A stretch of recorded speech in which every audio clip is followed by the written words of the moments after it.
વિષય નથી। આ પરંપરા સાથે જોડાયેલો ઉત્સવ છે, આધ્યાત્મિક ઉત્સાહ સાથે જોડાયેલો, પરંપરા પ્રતીક બધું જ એક સાથે જોડાયેલું છે। પરંતુ વર્ષમાં એક વખત ભગવાન પોતાના ભક્તોને મળવા માટે જાય છે। આની પાછળનો સંદેશ, આની પાછળ એક સામાન્ય ભક્તના જીવન સાથે આ કેવી રીતે જોડાયેલું છે?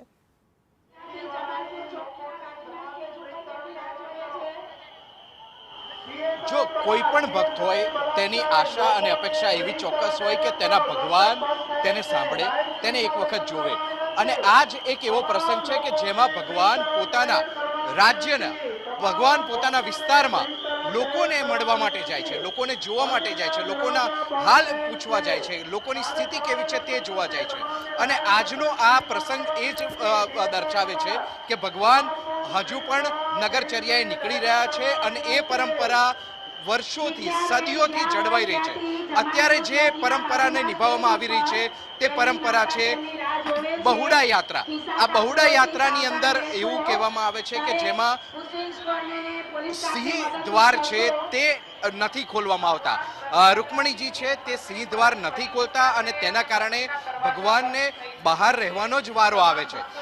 જ્યારે પણ મનામણા થાય છે, જે તે સમયે જ્યારે પુરાણોની અંદર લખવામાં આવ્યું છે કે રસગુલ્લાનો પ્રસાદ ખવડાવે છે, રૂકમણીજીને રસગુલ્લા ખૂબ ભાવે છે અને એ રસગુલ્લા આપવામાં આવે છે ત્યારે રૂકમણીજીનો ક્રોધ શાંત થાય છે અને ત્યારબાદ મનામણા થાય છે અને એ મનામણા બાદ ભગવાનને અંદર પ્રવેશ મળે છે।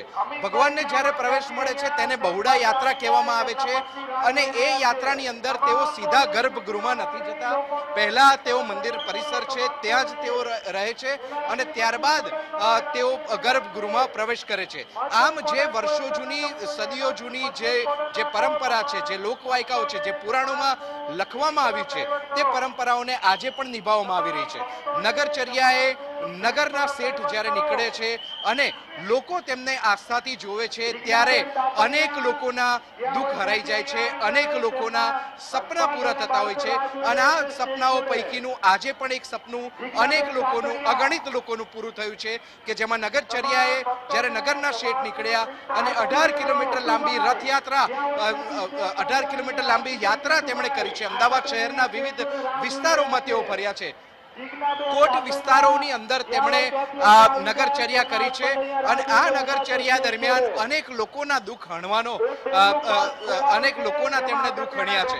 આમ અત્યારે પણ આપ જોઈ રહ્યા છો કે મંદિર પરિસરની અંદર જ, પરંતુ મંદિરની ગર્ભગૃહની અંદર નહીં, પરંતુ મંદિર પરિસરની અંદર જ આ તમામ ત્રણેય રથ જોવા મળી રહ્યા છે। એટલા માટે કેમ કે બહેન સુભદ્રાથી રૂકમણીજી નારાજ છે, ભગવાન બલરામથી સુભદ્રાજી માફ કરશો, રૂકમણીજી નારાજ છે, ભગવાન જગન્નાથથી રૂકમણીજી નારાજ છે। એટલે આમ રીસામણા મનામણાની અત્યારે તમામ જે ધાર્મિક વિધિ છે તે સંસ્કૃતના માધ્યમથી, સંસ્કૃત શ્લોકોના માધ્યમથી પૂરી કરવામાં આવી રહી છે।